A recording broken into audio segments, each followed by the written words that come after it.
Welcome to Linda's Corner. My name is Linda Bjork, and today we're going to be talking about stripping the layers of trauma so that you can live an authentic, joyful, purpose-driven life. I'm delighted to welcome special guest Ari Granich, the performance therapist. Ari is one of the most sought-after therapists and trainers for elite athletes and corporate culture and wellness. He is also an international keynote speaker, host of the podcast Create a New Tomorrow, and the founder and CEO of Achieve Health USA. You can reach Ari at his website, createanewtomorrow.com, and I'll include a link in the description. Welcome, Ari. I am so excited for our conversation. I heard you speak on another podcast, and I loved it so much that I went back and listened to it a second time. Your message just resonated with me, and I am so excited to be learning more from you today. Thank you so much. I absolutely appreciate it. It's my honor to be here. Oh, man, I'm excited. Okay, can we start? You have kind of a unique medical history. Would you mind starting with that story? Yeah. So at 7 years old, on my 7th birthday, I started getting migraines and hot flashes and showing signs and symptoms of basically of menopause. By the time I was supposed to go through puberty, I wasn't. And so I had to be injected with testosterone because I wasn't producing any. They didn't know why, they just were treating symptoms. And so by the time I was 14, breast reduction surgery. At the same time as I'm going through this, my parents are in Amway, so I'm getting involved in herbs and learning about herbs and nutrition and vitamins and things like that at a young age. And so I was always interested in alternative health. I had been going to chiropractors. I was a gymnast and athlete. So I was always going to chiropractors and massage therapists and doing that as well. So I was in the medical system on one side, on the alternative health side on the other. And I was young enough to not know what was going on. By the time I was 18, I was taking a homeopathic remedy that a naturopath had prescribed, and it was snake venom. And my parents, for graduation from high school, wanted to take me whitewater rafting. So this day started very early in the morning, very little sleep. We went on the trek to get down to go whitewater rafting. And so I was drinking caffeine to wake up. I did not know that caffeine is not supposed to be had with snake venom. During the whitewater rafting trip, I was taking a lot of them because my allergies were going crazy. And I ended up getting heat stroke, sunstroke, a combination of the caffeine and the snake venom. All these things kind of combined into a perfect storm. I went into anaphylactic shock. And by the time I got to the hospital, I was gone. So 26 minutes before they got me back. I did not see any tunnels or any lights or anything like that. I was just gone and then back. But about 3 days later, I sat up in the hospital bed and I said, I think I need to become a healer. And that's kind of how I got started in this work. Wow, that is a very unique story. Okay, so did they ever figure out what the issue was with the menopause? Yeah, so at 24, they found through an MRI a prolactinoma, what they call a prolactinoma. It's a pituitary tumor that is benign, that secretes hormones. Basically, it secretes prolactin, which for women is what allows breast milk. For men, it actually grows breast tissue. It lowers testosterone. It cuts libido. It can affect your ability to have kids. I was told since I was 12 that I couldn't have kids. And so funny enough, at 38 or so, I now have an 8-year-old, so I'm going back what age that was, but a miracle had happened. But that was literally, I'd been told all my life, couldn't have kids, um, had to be, like I said, injected into puberty. So it affects my hormonal system. I produce almost no testosterone, a lot of estrogen, um, no growth hormone, no glutathione. So my system needs a lot of intervention from different angles. And basically, very few people know what to do with me. I've been considered a medical mystery my entire life, and we're still trying to figure me out. Wow. So, as you're telling your story, and my guess with my limited medical knowledge was the pituitary, my daughter also has a tumor on her pituitary, and she had surgery, things were removed, but it has messed with her so bad. She has gone through menopause, then they gave her, meds, and now when she went through puberty, she actually grew another inch, and now she's going back. It is a disaster. And the way that she's been to so many doctors, and they say, you are a unicorn. You don't exist. I mean, there are problems that you're having that nobody else has. So now we have two unicorns. And she was recently told, she has two beautiful children, but she was told, you're done. You can't have any more. You were messed up. And as you tell your miracle story, I'm wondering, wouldn't it be nice if something later, because that would be really cool. Okay. So, wow, what a background. I'm curious about the snake venom. What was that supposed to do? Uh, you have a myriad of symptoms that you go to somebody with, and they intuit or muscle test or go to their book of, there's a book of homeopathy about that big, and they go to it and follow the things, and they go, oh, this is the one that you need.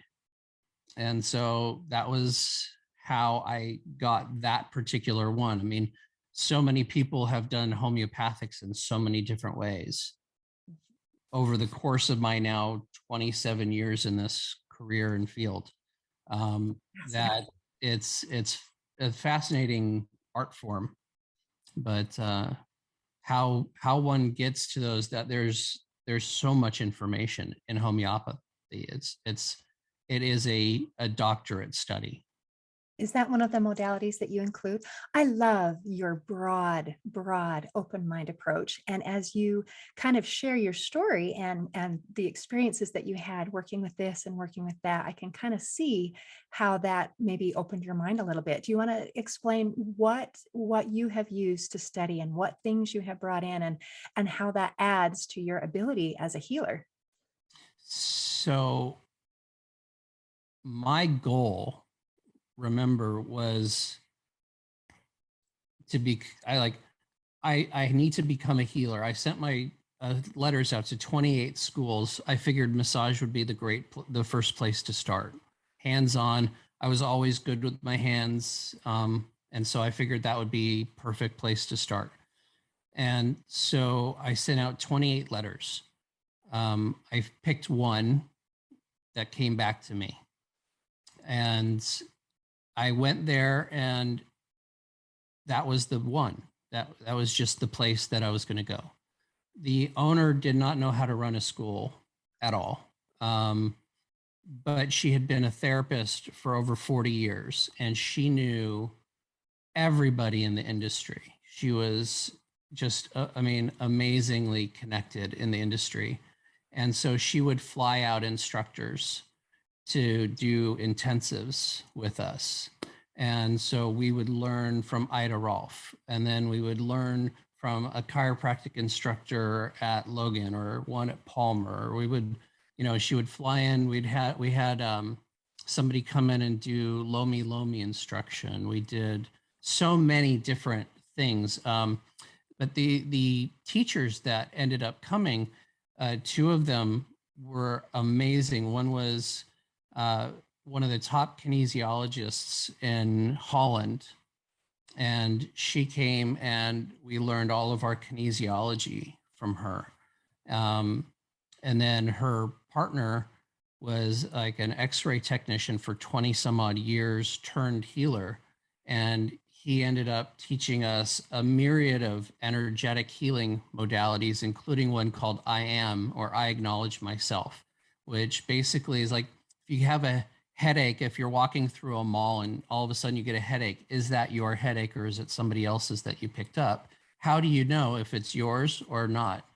And so this was a way to know if what you're picking up is your energy or somebody else's. And if it's somebody else's, you can let it go and not have to suffer their pain, so to speak. That's Uh, crazy sauce. and That's so, awesome. so after that, we went like my third month in the school. Um, our school backed up to the campus of Intel, Nike, and Tektronix in Beaverton, Oregon. And so I was running the clinic by the third month of the school, and I needed to have more clients for the clinic. So instead of having clients come to us, we went to them. And what I didn't realize, it was three of the first corporate wellness programs in the country. And so that was really fascinating.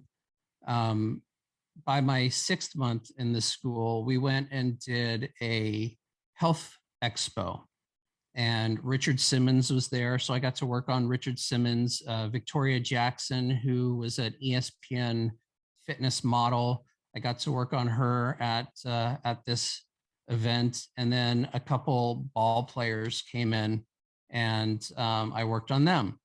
And they had a game that night, and they had me come. And during the practice, somebody tripped. I ran out on the field like, like I would do, just instinctually. And I ended up with that team as an intern for a year. So by my third year of practice and schooling, I had over 5,000 hours of internships and credits, and 3 years of practice. I mean, so Wow. interesting how I went about it. I went about school the way my brother went about his college.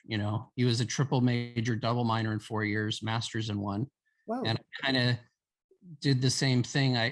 I wanted to learn as much as I possibly could to be able to make it so that I could heal myself, so that I can then affect so many other people.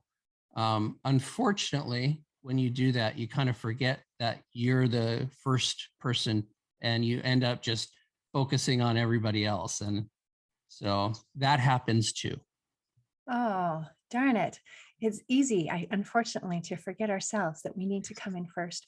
And you talked about the when you were working on your backyard neighbors here, these incredible businesses, and how you explained this energy type of work to engineers in a way that they could understand. Do you want to explain that? Yeah. So I was studying Reiki, and this is back when Reiki was very new. It was $10,000 to get a master's in Reiki back then. It was a very respected kind of an art form.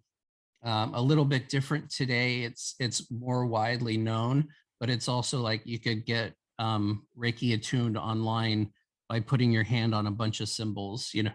It's an interesting day and age compared to 27 years ago, when I started. But um, so I had been studying Reiki, and I was doing some work on a gentleman at Tectonics, and they had to plug me in, ground me is what they do, is they plug you in. So they put either a wristband that plugs into an outlet or something that connects to metal, so you're grounded, um, because you're around all these electronics and they don't want any static, right? But if I was working, I had to be double plugged in. So my ankle and my hand had to be plugged in, because if they would walk by me with boards, I might short them out while I was working on people. And So one of the engineers, he was in his 60s, asked me about energy work, this thing. What is it? Because he could understand I was blowing out boards, and he could understand magnetic and static electricity and energy. And so he was asking, like, what is it? And so I had to think about it for a while and try to figure out what language, I'm 18 years old. What language do I use to talk to this very brilliant engineer, right? Who's much older than I, and to explain this kind of thing. And so I had to figure out what language to speak that he would understand. So one of the things that I had learned a lot about is infrared heat. And infrared heat is like in an infrared sauna. But our hands, the palms of our hands, the bottoms of our feet, our elbows here, the insides of our joints, they produce a lot of far infrared wavelength heat. Hmm. So when you put your hand on somebody, over them or on them, you're emitting this wavelength of energy. So we can measure that. And so I said, we can measure that, right? Yes, we can measure that. We can look at that.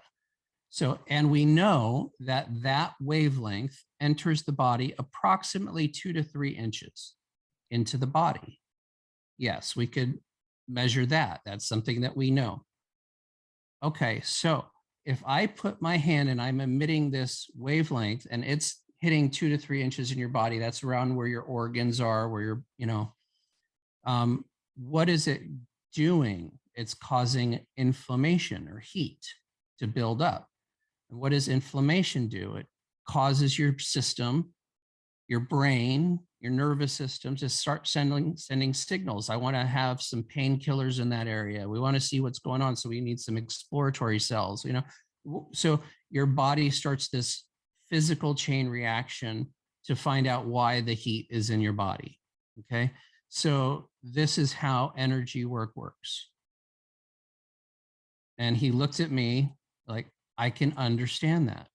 I could get that. I could hear that, and that makes sense, right? He wanted it to make sense. But I've never heard anybody ever explain energy work like that. And I still haven't heard anybody explain energy work like that. But I believe every single thing we do can be traced back to some kind of science. And so we can figure out, if we ask the right question, right? We can figure out the right answer to why is that possible. And that's what I always felt about this kind of work, is you can explain any of it with science. Isn't that fantastic? And I love that. And I can't believe you were only 18 when you were able to come up with this explanation that was satisfying. And it felt like, oh, I can understand that. It's amazing. And I think I love when you talk about that it's all science, but some things have been researched more than others. And Right. we read The Body Keeps the Score by Dr. Bessel van der Kolk. And he is a research scientist, and he goes through and, he'll try something that'll catch his attention. And it's interesting that those things that catch the attention of the researchers then Mhm. have the studies and the data to go behind it. It doesn't mean that the other things don't work. It also doesn't mean that every idea works, but it just means that these are the things that we've really looked at and have some of that data behind. And I think it's wonderful that the research is becoming a little more open-minded in some of the things that they're looking at. And I'm excited that it's going that direction. And I Mhm. love that you are able to explain this in scientific terms. I was thinking about Max Planck, who won the Nobel Prize in 1918 for his pioneering efforts in quantum physics. And he said, I am a scientist and I have dedicated my life to understanding matter. And when you look deeply, he said, it doesn't exist. It's energy. And here is this super, super smart guy. And it's like, I can't even explain it. I can kind of, you get to a point where it's like, I can't explain it anymore, but it works. Right. So, There's a saying that I love. Um, Man asks God to explain to him the wonders of the universe. And God says in reply, if I were to explain to you the wonders of an apple seed, it would be more than you could ever fathom. And that was his response. We have no idea what we know and what we don't know. All I know is what I can explain in some sort of terms that make sense to me. And hopefully they start making sense to other people. One of the things that I talk about in the conversation that you heard is about trauma, and that trauma does not speak English. And I explain this for a very specific reason. And that is because when you're talking to trauma, all you can possibly do is understand it and add to it. wait, So wait, wait. Repeat that. Would you talk to trauma? Are we talking English? yeah, when you talk English to trauma, Okay. So I'm speaking English to trauma, meaning I'm trying to talk it out. cognitively, behaviorally understand it. So Okay, we're talking mostly the talk therapy or cognitive behavioral therapy, these kinds of things that we've been doing for 100 years okay, to okay, okay. trauma. Okay, so if I do that, then my result is going to be one of two things. Mhm. What was it you said? Understanding, making it worse? Yeah, you're going to understand it and or you're going to make it worse.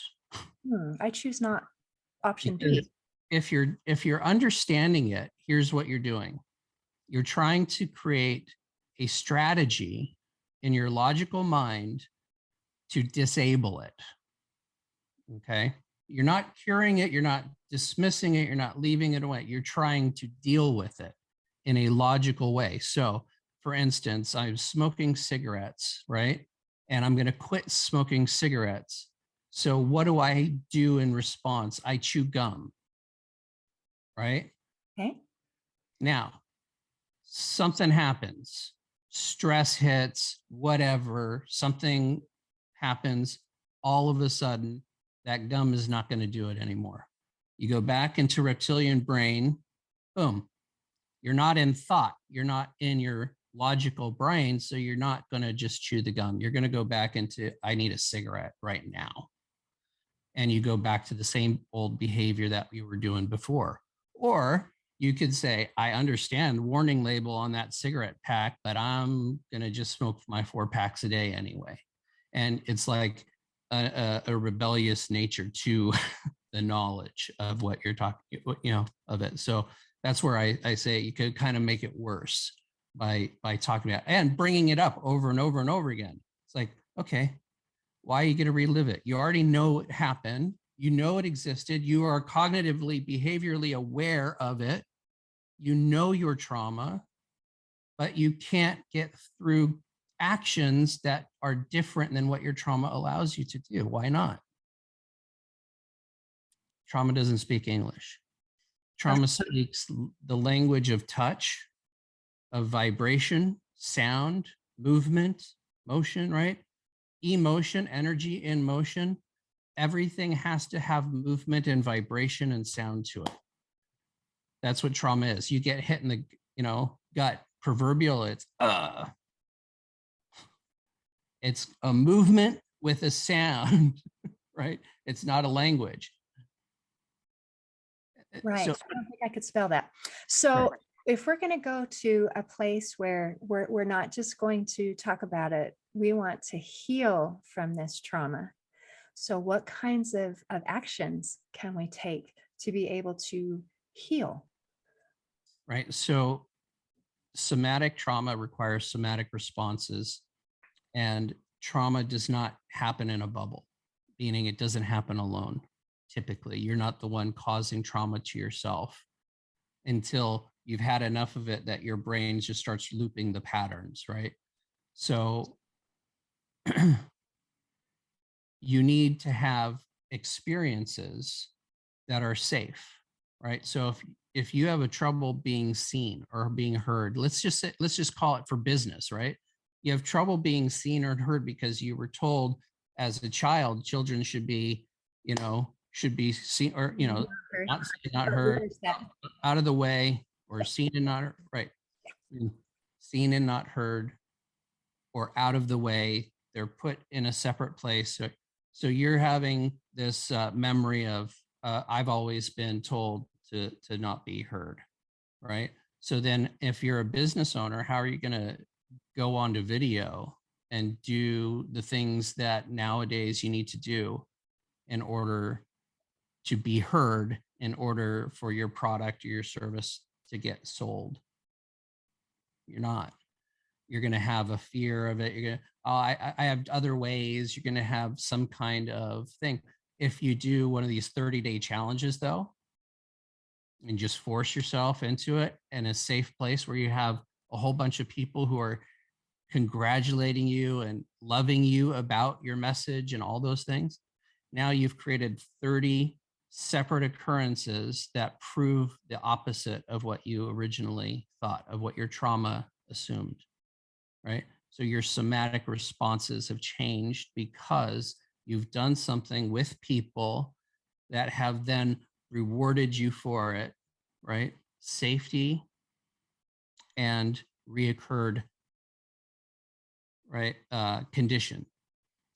On another note, what's more difficult is with things like sexual trauma, because going through sexual experiences with somebody who's safe, who can understand your experiences, who's there for you, listening, waiting, wondering, hoping to make your experience different. That's like really, really important, right? But finding that person and knowing that that's what you need is really, really hard also. So, there's so many ways to heal trauma: primal screaming, rebirthing, and breath work. You can't breathe consciously in the past or in the future. It has to happen in the present. Can't consciously breathe in the present without being in the present. Without saying, I'm going to breathe consciously now. Right? So breath work brings you back to the present so you can process through those things. Having somebody who's a trigger for you is a really good idea. Somebody Yeah. who triggers and pushes your buttons all over the place is a really good idea, because what are they pushing? Whose buttons are they pushing? Yours. Right. Where did you get them? And that's where you have to go back to. Right? Where did you get them? Why talk about it? Why relive it? Why not just go, okay, that's triggering me. Holy shit. What sound do I want to make? Like, let me get out the energy of my body, what it really sounds like, what it really looks like, right? What it moves like. How does that move? That moves, there's so many ways, but the idea is, what does trauma speak? Trauma speaks movement, vibration, sound. Music is a great way to get it out. Anger music, as well as calming, relaxing music, getting something that gets your up, getting something that makes you more mellow, having the right music for the right situation, but making sure that when you're triggered, you express outwardly the emotion that you're feeling. That's the key. Okay. That is In the interesting. present, express outwardly the thing that you're feeling. Don't hold it in, don't suck it down, don't hold it back, right? Okay. So in the present, so I want to figure out how to like the nuts and bolts, if that makes sense. You're talking about having experiences that are safe. And as I'm trying to wrap my head around that a little bit, part of me is thinking, does that require someone else to be a safe place for me? Because then my power is outside, if that makes sense. I want to be able to, when you talk about breath work, I can breathe all by myself. That doesn't require any assistance. I can do that. Or to listen to music, I can do that by myself. So I'm But trying to where's figure out how to do this. And when you say to coming from? express, one more time, I'm sorry. Where's the trigger coming from? Where is the trigger coming If from? Like you're where in my alone- body? Yeah, if you're alone, sitting in a room by yourself, where's the trigger coming from that's going to cause you to have any kind of expression at all?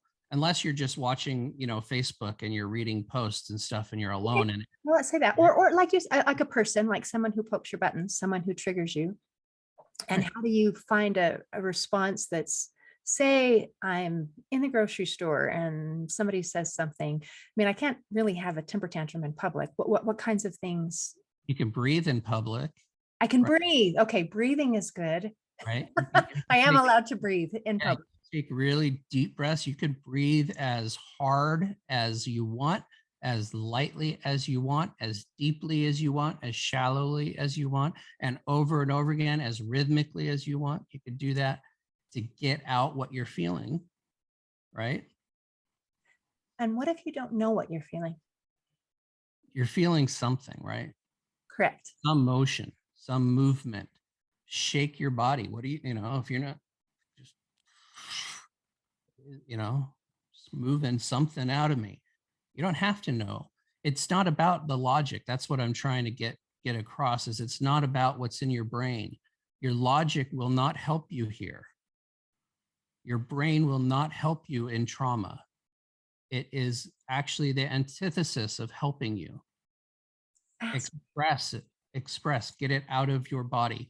Your brain also is not the storage place for your trauma, Right. right? It's the processing unit. It's like RAM memory at best, automatic response system, RAM memory at best. The soma is where your memory lies. Your body is where memory lies. So that's why you could poke somebody and they'll start crying, or you touch somebody on their shoulder and they start crying, or you know or have a big jump reaction or something else because I say crying. My teacher, the kinesiologist from Holland, when she first came to the United States, she spent the first few years in Utah, and she went to a bar one night 2 years into being there, and somebody touched her back, and she started to cry because she realized it had been 2 years since anybody had touched her Wow. side of her partner, right? And she's used to being in a place in Holland where everybody's touching all the time. It's a very, cuddly community, right? So I've been to that's, Holland and I don't remember it that way. So, okay, interesting. I think that's her experience of being there, I guess, is that they are always at the bars touching or near each other. Now, it may be that that's a local, thing, not a tourist thing, but That's true. I was a tourist. So, yeah, I might have thought it was weird if someone ran up and touched first me. time just realizing she hadn't been touched. How many people do you know that haven't been touched in years? Probably a lot. Lovingly just touched on their backs with love, nothing else. So much trauma can be healed with a touch. So much can be triggered with a word. That's why I say it doesn't speak English, doesn't speak any verbal, languages. And yet words can trigger us. That's so fascinating. So, Yeah, tell somebody who doesn't feel safe to feel safe. oh yeah, yeah, just saying the words is not definitely not going to change that. Tell somebody who's depressed because a relative died recently, right? Don't be depressed. They're in a better place.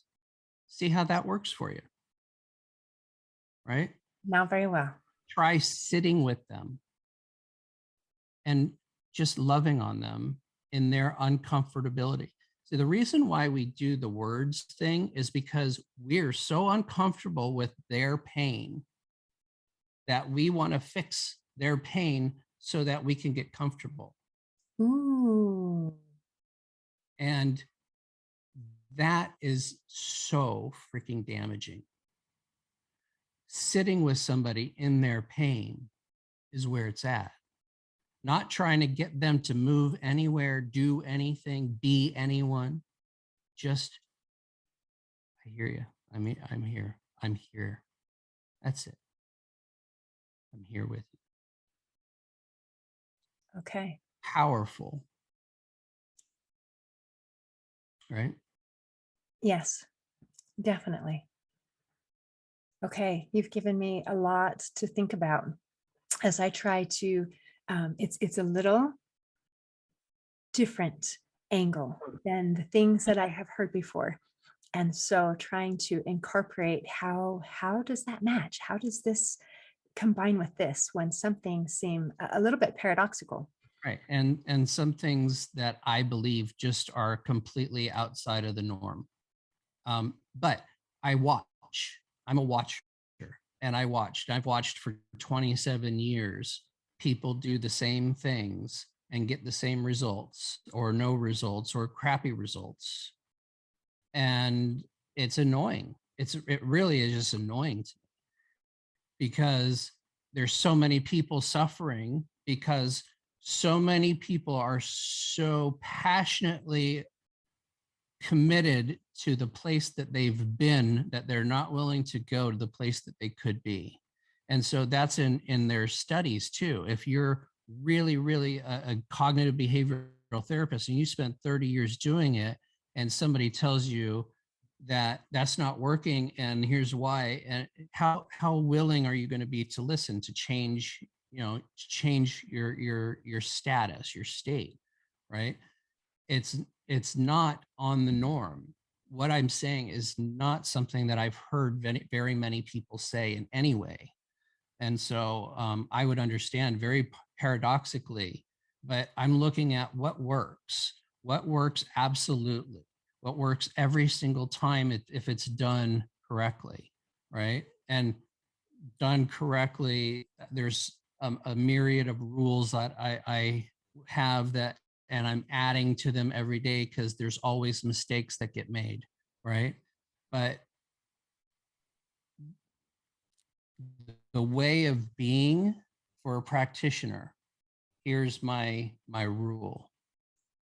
For a practitioner, your patient will only heal to the level at which you've allowed yourself to be comfortable healing yourself. So if they have stuff that goes deeper than that, you won't be comfortable enough to take them there. So you need to do your own dirty work and your deep dark shadows, right? So for the therapist, they need to do their own deep shadowy work because otherwise they won't be available for those levels in the people that are coming to them to heal. So that's number one. For the practitioner, no agenda, no barrier or boundary, no agenda to what you're going to do. You're just there. Literally, I'm like a trigger. I'm the person who's triggering all of those deep dark memories, right? And then I'm guiding you to get them out, move the energy out. You have to move the energy out. You can't just trigger and not help them move the energy out. Right? So that's one of the things. So I do body work with this kind of trauma work because I'm triggering the body to have the memory of whatever it is that the trauma was there. So wherever you stuck your traumas, we know kind of where emotion lies.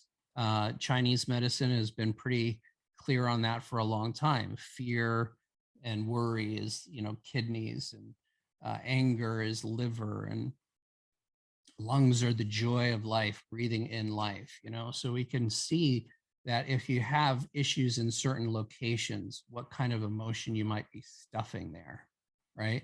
So if you're having issues in your lungs, wouldn't it be a really awesome thing to do some really deep breath work, right, on a regular basis and get whatever is in your lungs out and emotionally get whatever is stuffing you from having an enjoyment of life, getting that out of you, right? Maybe your lungs will feel better. Who knows? If you're having liver issues, you might want to try getting some of your anger out, doing some anger work, not anger management, by the way.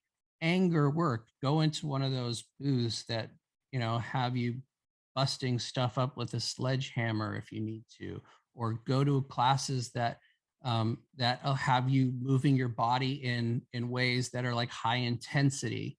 High intensity interval training is really good for somebody who's got some anger. You've got to move that energy out of you, but you've got to do it with purpose. So you're consciously doing that, not just doing the exercise unconsciously. You're That was going to be my consciously next letting. question. So you're consciously letting whatever it is out, Yeah. even if you don't know what it is. Even if you don't know what it is, it's anger. I'm just letting anger out. Anger, anger, anger, anger, anger. I have a friend who's a life coach, and she has an awesome technique, and it's like, what do you want more of? Peace. Okay, peace. So I'm gonna just breathe peace. So I'm breathing anger out and I'm breathing peace in. Like, what do you want to experience? What do you want to let go of? So I'm feeling a lot of anger towards whatever. I've got to let go of that. It's killing me. It's not doing anything to them, right? Or that My thing. mind is involved if there's intention. I mean, right? Your mind is involved if there's intention. I'm thinking about stuff. It's not just that I'm moving, Okay. right? So again, your mind is a processor. Okay. Okay. So it's processing information. That's all it does. Okay. What you're doing is you're going to move that stuff. So your intention as a person receiving the healing, this is different, by the way, than somebody's intention as a practitioner, which is to have no intention except for to be the trigger. Right. Okay. So I'm not going to tell you where you need to go. I'm not going to tell you what you need to get out of this event. I'm not going to, or this healing. I'm not going to put my stuff on you. You're going to tell me what you're going to get and you're going to do the work for it. Right. I'm going to be the guide that shows you where it is and where you need to go. That's my only job. Show you where and show you where I need to go. Okay. Well, since I think my mind is a little bit blown and I'm going to need to chew on stuff and then learn some more.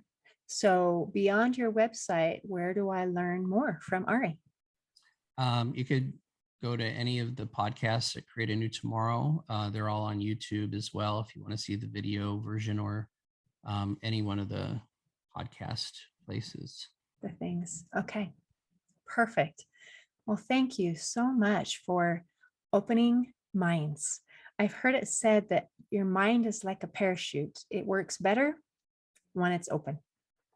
So I think that's part of what we're doing today is just presenting a new way of thinking. And are you training people in this, by the way?